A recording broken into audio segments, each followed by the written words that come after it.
Le poing s'abattit sur sa joue avec une force qui fit craquer l'air, et Nicolas sentit le monde basculer en un éclat de douleur vive, comme si son enfance à Lyon s'était brisée net sur le trottoir mouillé de Paris. « PD de merde, retourne dans ton trou », cracha la voix rauque de Lucas, le capitaine de l'équipe de foot, entouré de ces ombres ricanantes qui formaient un cercle impitoyable sous la pluie fine d'octobre. Dans ce premier jour au lycée Henri IV, Nicolas n'avait même pas eu le temps de poser son sac que déjà, une rumeur soufflée par un cousin jaloux l'avait marqué d'une tache indélébile, il était gay, et cela, dans ce bastion de machisme adolescent, valait sentence de mort sociale. Il se releva lentement, le goût du sang sur les lèvres, ignorant les rires qui fusaient comme des balles perdues. Ses yeux verts, hérités de sa mère disparue trop tôt, balayèrent la cour pavée où les feuilles mortes collaient aux flaques. Paris, ville des Lumières, s'était mué en un labyrinthe hostile dès son arrivée. Son père, muté pour son boulot d'ingénieur chez Airbus, avait cru bien faire en l'inscrivant ici, au cœur du quartier latin, avec ses façades haussmanniennes et ses cafés branchés. Mais pour un gamin de 16 ans, orphelin de mère et forcé de cacher son cœur qui battait pour les garçons depuis ses 13 ans, c'était une arène. Nicolas essuya son visage d'un revers de manche, son blouson en cuir usé où le seul souvenir tangible de sa mère trempé et collant à sa peau pâle. Il ne répondit pas. Pas encore. Au fond de lui, une mélodie familière montait, un refrain qu'il composait en secret sur son vieux piano à Lyon, « Je suis une flamme qu'on ne peut éteindre », un cri dans le silence des nuits parisiennes. La cloche sonna, stridente comme un avertissement, et la meute se dispersa, laissant Nicolas seul avec son reflet déformé dans une flaque. Il ramassa son sac, bourré de partitions froissées et d'un roman de Proust qu'il lisait pour se sentir moins seul à la recherche du temps perdu, ironie du sort pour un temps qui semblait déjà perdu. En classe de première, la prof de français, Madame Duval, une femme aux lunettes rondes et aux chignons impeccables, le présenta comme « notre nouveau camarade, Nicolas Moreau, venant de Lyon ». Les murmures s'élevèrent aussitôt, des regards en coin qui le transperçaient. Il s'assit au fond, près de la fenêtre donnant sur la Seine embrumée, et sortit son cahier, feignant d'écouter le cours sur Baudelaire. Mais ses doigts tremblants traçaient déjà des notes, un air mélancolique, inspiré des complaintes de la pluie sur les toits de zinc. C'était Éric qui attira son regard ce jour-là, sans qu'il s'en rende compte tout de suite.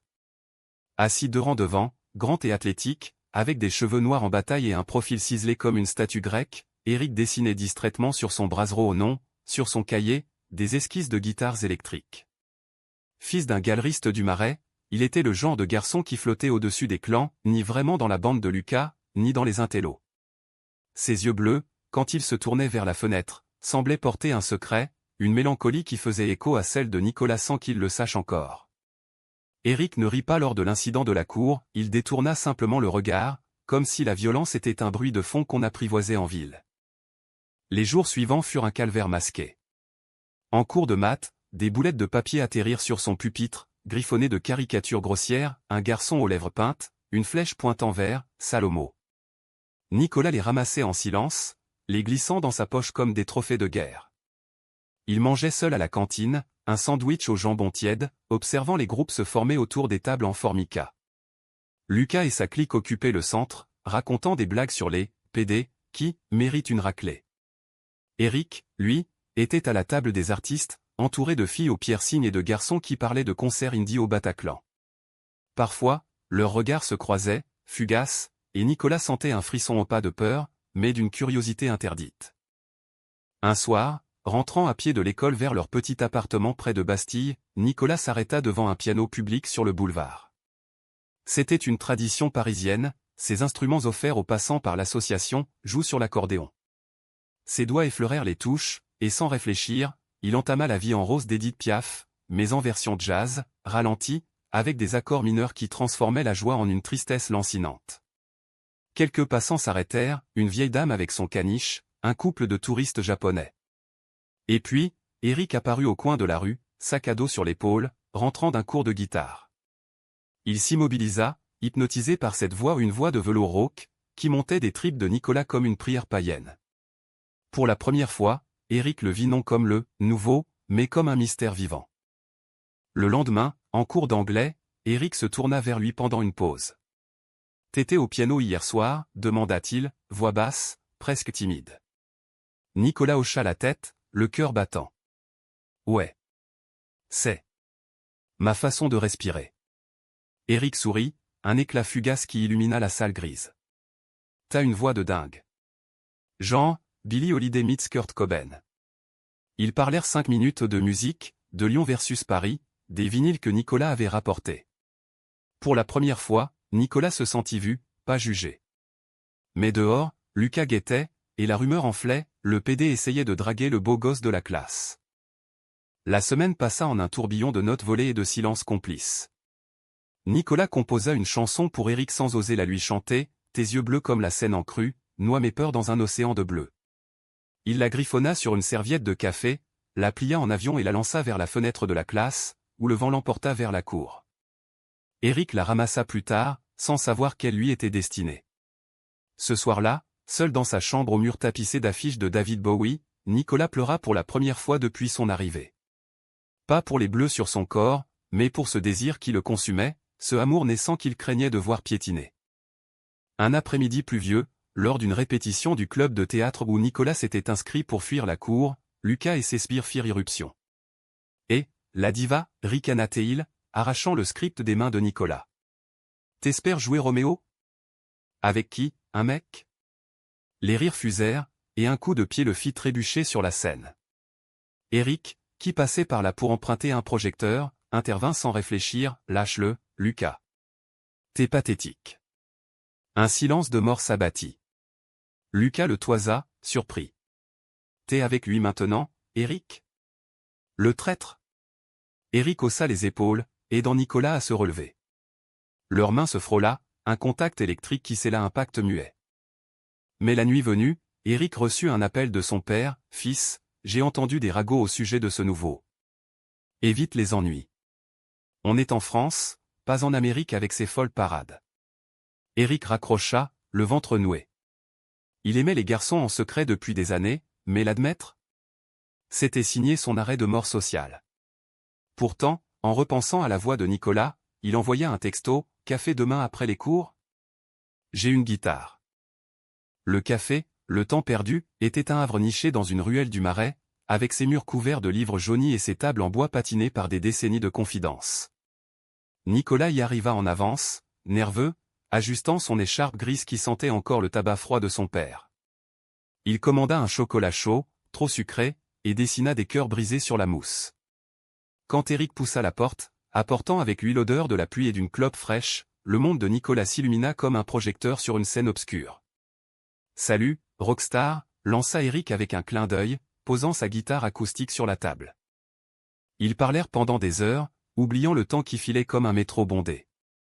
Eric raconta son enfance dans les galeries d'art de son père, où il avait appris à voir la beauté dans les ombres des tableaux de Basquiat.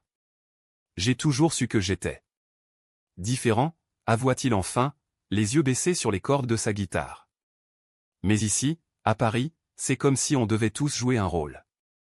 Toi, avec ta voix. T'as l'air si libre. Nicolas rit doucement, un rire teinté d'amertume. Libre? J'ai fui Lyon parce que là-bas, c'était pire. Mon meilleur ami m'a balancé à toute l'école après m'avoir embrassé en cachette. Le silence qui suivit fut chargé d'électricité, de ses aveux qui lit plus que les mots. Eric gratta un accord, un mi mineur qui résonna dans le petit espace. Chante avec moi. Quelque chose de nôtre. Nicolas hésita, puis sa voix s'éleva, fragile d'abord, puis puissante, une ballade improvisée sur deux âmes perdues dans la ville des amours impossibles.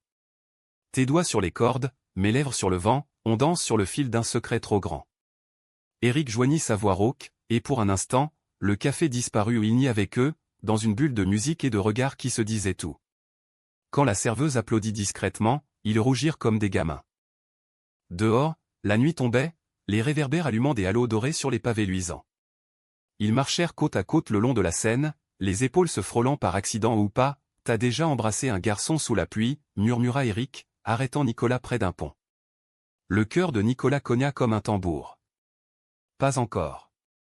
Leurs lèvres se rencontrèrent alors, douces et hésitantes, sous l'averse qui effaçait les traces de leurs pas. C'était un baiser de cinéma français, passionné et mélancolique, avec le goût de la liberté volée. Nicolas sentit les larmes se mêler à la pluie, Eric, lui, serra sa nuque comme pour ancrer ce moment dans l'éternité. Mais le lendemain, la réalité les rattrapa comme un train en retard. À l'école, Lucas avait vu Eric sortir du café avec Nicolas, un de ses potes l'avait balancé. La cour devint un champ de mine, graffiti sur le casier de Nicolas, PD plus traître égale mort, murmure dans les couloirs, et un Éric soudain distant, évitant ses regards. « Qu'est-ce qui se passe » demanda Nicolas à la pause, le coinçant près des toilettes. Éric soupira, les poings serrés. « Mes potes. Ils disent que je ruine ma vie. Que si je traîne avec toi, je suis comme toi. » Les mots blessèrent plus que les poings de Lucas.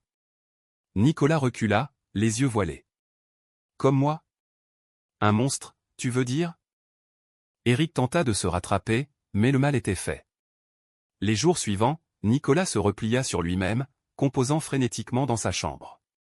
Son père, absorbé par son travail, remarqua à peine ses cernes. « Courage, fiston, Paris forge les caractères. » Ironie cruelle.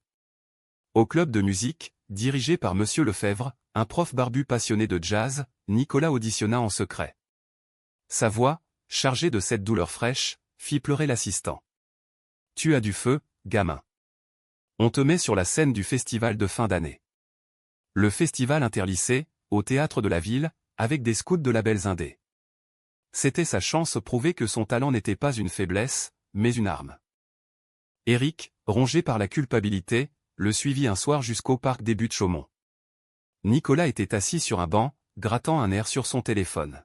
« Pardon » lâcha Éric, s'asseyant à côté. « J'ai peur, Nico. Peur de tout perdre. Mais te perdre. C'est pire. » Ils s'embrassèrent à nouveau, plus désespérés, et Éric promit, « Je vais leur tenir tête. » Pour nous. Ce « nous » fit fondre les dernières résistances de Nicolas. Il devint amant en secret, nuit volée dans l'appartement d'Éric pendant que son père voyageait, corps enlacés sous les draps froissés, murmures d'amour en français et en anglais appris sur des chansons de Leonard Cohen. Pourtant, la trahison couvait. Lucas, jaloux de l'attention que Nicolas attirait au club, ourdit un plan. Il força Éric à choisir lors d'une fête clandestine dans une cave du 11e, soit tu balances son audition, soit on te filme en train de l'embrasser et on l'envoie à tout le monde. Éric, ivre et acculé, céda. Il raconta à Lucas que Nicolas chanterait Alléluia de Cohen au festival, un morceau trop personnel, trop queer pour le public conservateur. Lucas ricana, on va le faire passer pour une pédale en chaleur. Nicolas apprit la trahison par un texto anonyme, ton chéri t'a vendu. Amuse-toi bien sur scène, PD. Le monde s'effondra. Il confronta Éric au téléphone, voix brisée, pourquoi ? Je t'ai tout donné. Éric sanglota, j'avais pas le choix. Il m'aurait détruit. Et toi avec. Nicolas raccrocha, le cœur en lambeaux. Seul dans la nuit parisienne, il marcha jusqu'à la Seine, contemplant les eaux noires. Pourquoi l'amour fait-il si mal ? Se demanda-t-il, une lame de rasoir dans la poche non pour se blesser, mais pour trancher les chaînes. Le festival approchait, et avec lui, le chaos.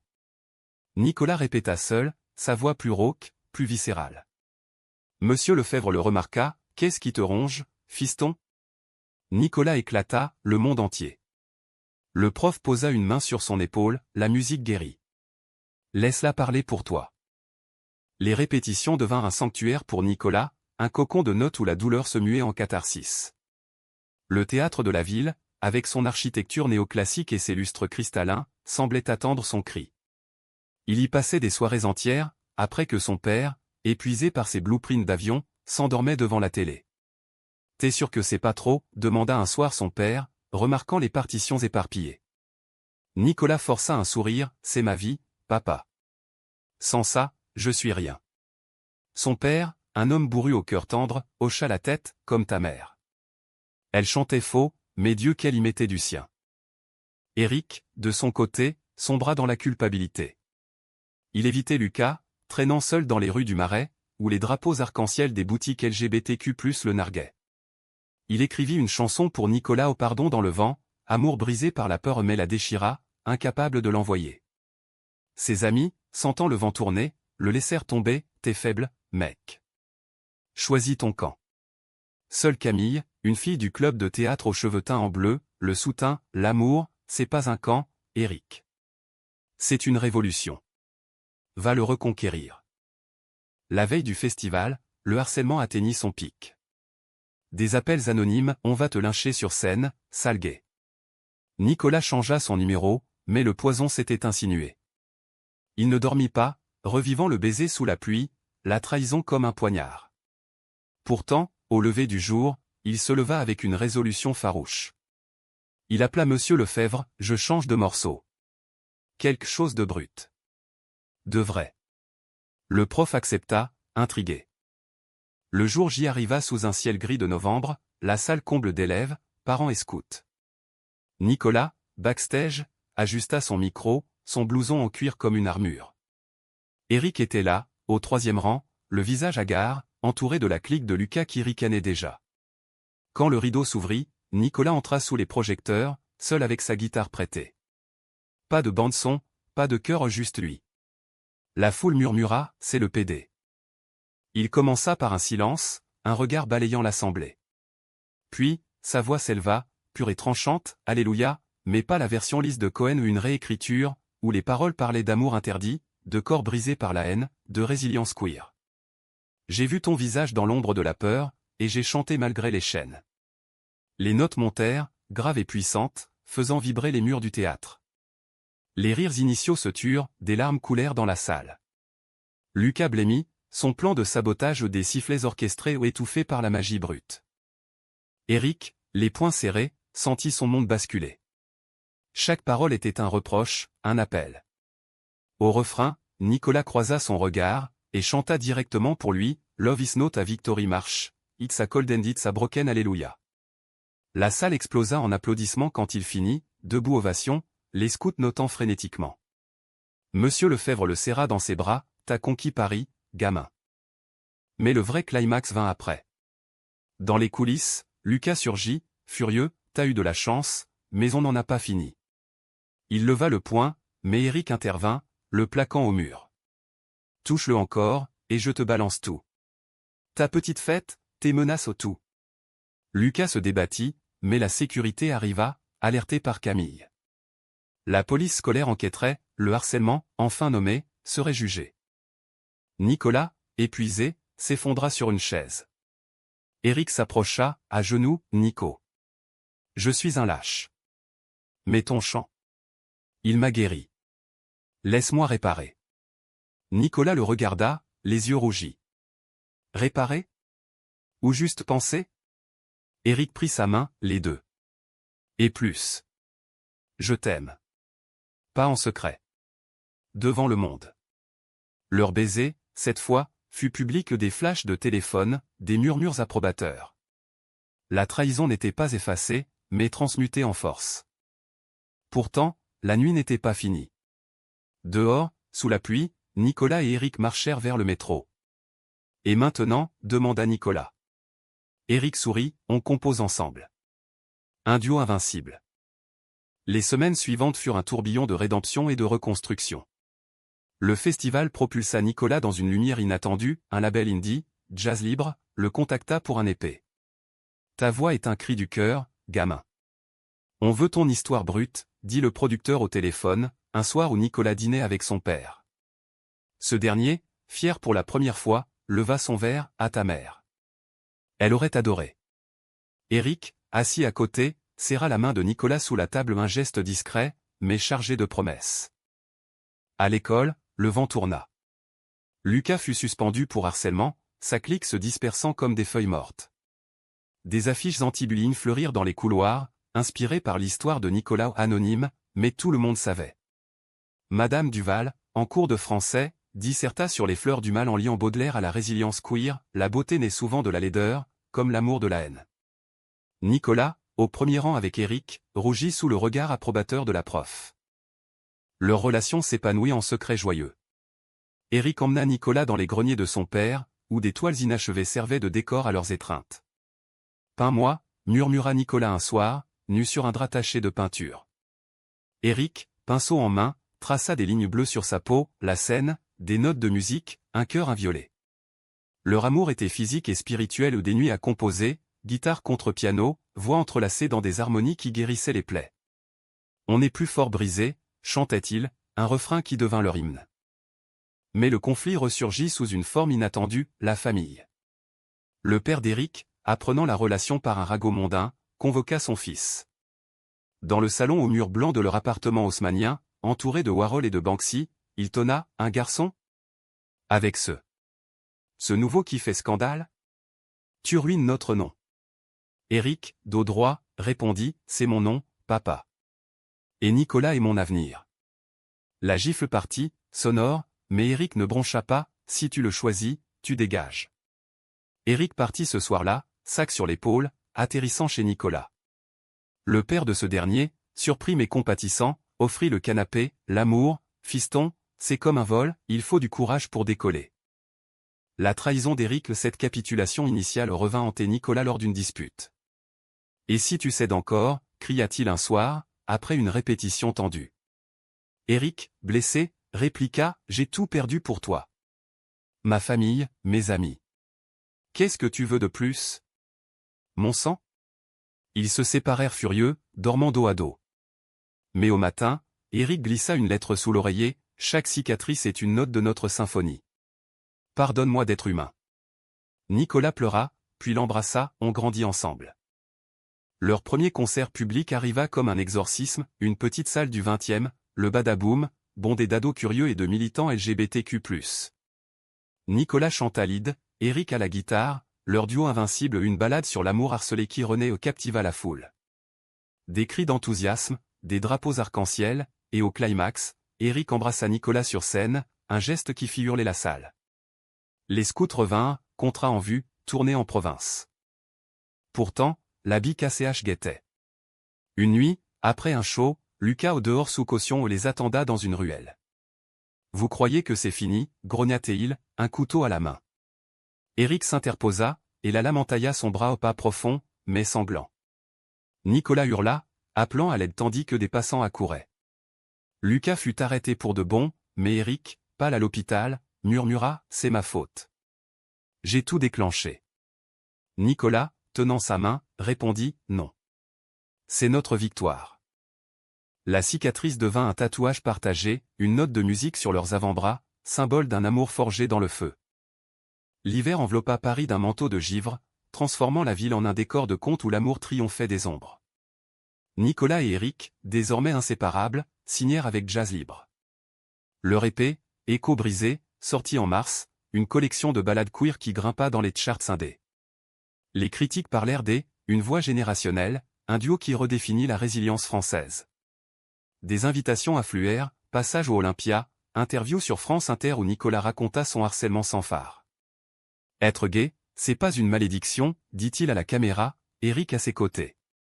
C'est une lumière qu'on refuse d'éteindre. » Le père d'Eric capitula le premier. Lors d'une visite à l'hôpital, voyant le tatouage et les yeux brillants de son fils, il murmura « J'ai eu tort. Reviens, et amène-le. » Un dîner tendu suivit, dans l'appartement du Marais, vin fin, toile silencieuse, et des excuses maladroites. « J'ai grandi dans une époque où l'amour comme le vôtre était tabou, avoua-t-il. Nicolas, magnanime, répondit « Et maintenant, c'est notre époque. » Eric pleura, serrant la main de son amant sous la nappe. Le père de Nicolas, quant à lui, s'ouvrit comme une fleur tardive. Il assista à leur premier grand concert à l'Olympia, une salle mythique au balcon doré, et quand ils chantèrent Alléluia réécrit, il essuya une larme. Après, backstage, il étreignit Nicolas, « T'es mon héros, fiston. » Et lui aussi. La famille recomposée deux pères, deux fils, un amour devint leur ancre.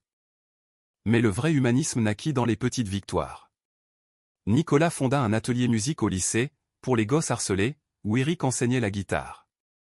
Des gamins timides, comme lui jadis, y trouvaient une voix. Camille, leur allié, organisa une expo photo sur leur histoire, Amour sous les Lumières, exposée au Centre Pompidou. Lucas, en thérapie forcée, écrivit même une lettre d'excuse, « J'étais con. Ton talent m'a ouvert les yeux. Désolé. » Nicolas la lut à voix haute avec Eric, et ils rirent pas de moquerie, mais de libération. L'été venu, ils s'enfuirent en Provence, chez une tante de Nicolas, pour une lune de miel improvisée. Sous les champs de lavande, au son des cigales, ils composèrent leur album suivant, Renaissance, des chansons d'amour matures, où la passion se mêlait à la tendresse quotidienne. Une nuit, étendu nu sur une couverture, Eric murmura, « Tu m'as sauvé, Nico.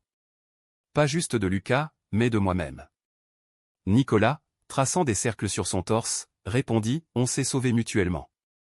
Ton pardon était ma plus belle mélodie. De retour à Paris, leur amour devint public, un symbole. Lors de la marche des fiertés, ils marchèrent main dans la main, micro en main, chantant pour la foule en liesse. Talent imbrécable, scandaient les bannières, un écho à leur histoire.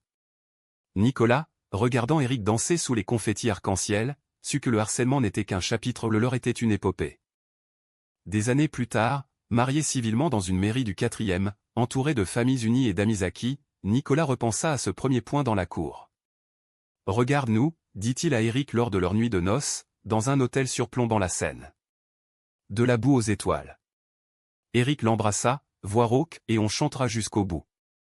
Ainsi, dans la ville des amours éternels, deux âmes brisées prouvèrent que l'amour, comme le talent, est indestructible, un alléluia froid, mais victorieux.